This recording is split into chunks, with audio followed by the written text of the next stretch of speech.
Irritálja, ha láthatatlan és elszámoltathatatlan gazdasági érdekcsoportok szabályozzák az életét? Szeretné tudni, hogy a politikusokat kik és milyen érvekkel győzködik a mindennapi döntéshozatal során? Ne csak 4 évente szóljon bele az ország életébe, legyen aktív polgár és kérje a kormányt egy lobbitörvény megalkotására. Napjainkra a polipozás és az oligarcházás nemzeti sport lett, részünkről ebben nem mennénk bele, de egy valamit tisztázzunk. Nagyfokú naivitás lenne azt hinni, hogy a dohányipar, az alkoholgyártó cégek, az energetikai iparág vagy éppen a gyógyszeripar képviselői nem próbálják meg befolyásolni a politikusokat és a közhatalmi döntéseket meghozókat. Dehogy nem befolyásolják. Sőt, igazából az lenne az életszerűtlen és a furcsa, hogyha ezeket a döntéseket a gazdasági folyamatoktól elszigetelten egyfajta légüres térben hoznák meg.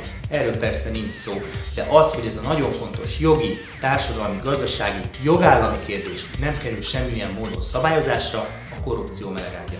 Magyarországon jelenleg semmi nem szabályozza, hogy gazdasági és egyéb érdekcsoportok miképp befolyásolják a közhatalmi döntéshozatalt.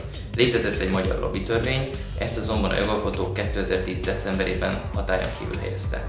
Tény, hogy nem működött megfelelően a korábbi szabályozás, ennek elsődleges indoka azonban az volt, hogy a politikusok és a lobbisták nem tartották be az előírásait. Ebben a parlamenti ciklusban több száz törvényt fogadtak el, ám egyik sem szól a lobbizásról.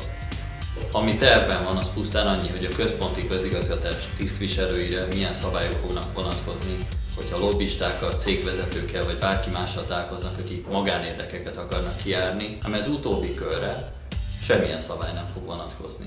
Néhány hete 9 civil szervezet közös levélben kért a kormányt egy lobbitörvény megalkotására. Választ eddig nem kaptunk, de tudjuk, milyen törvényt szeretnénk. Olyan törvény kell, ami biztosítja az átláthatóságot, az elszámoltathatóságot és a lobbizás tisztességét.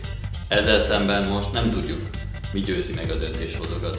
Pusztán az érvek, vagy pedig valami más. Még azt sem tudjuk, hogy kikkel találkoznak a köztisztviselőink.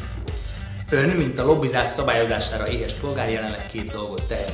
Vagy legyint, és hagyja, hogy a befolyásolás terepe továbbra is a fekete és a szürke zóna legyen.